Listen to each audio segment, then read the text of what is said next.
नमस्कार प्रणाम भैया लोग। हम राइटर दोनों दरकन स्वागत करते हैं रउआ लोग के अपन यूट्यूब चैनल में।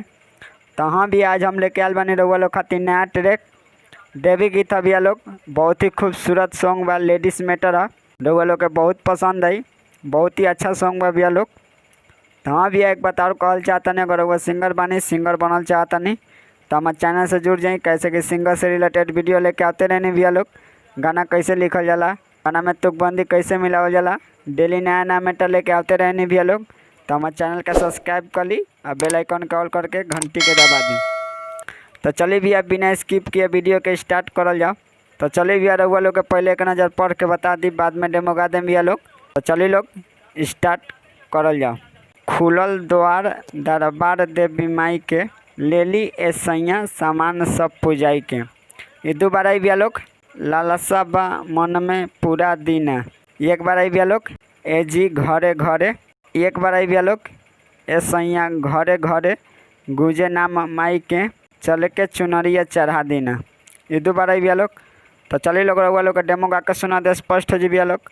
तो चलिए लोग स्टार्ट करल जाओ। खुलल द्वार दरबार देवी माई के, ले लिए सैया सामान सब जाई के। ए जी खुलल द्वार दरबार देवी माई के, ले लिए सैया सामान सब जाई के। लाल सब मन में पूरा दिन, ए जी घरे घरे ए सैया घरे घरे गुजे नाम माई के, चल के चुनरिया चढ़ा दीना। ए जी घरे घरे गुजे नाम माई के, चल के चुनरिया चढ़ा दीना।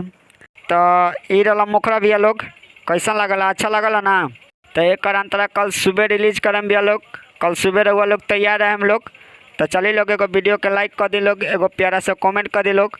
अगर हमारे चैनल पर नए बने तो हमारे चैनल के सब्सक्राइब कर दी।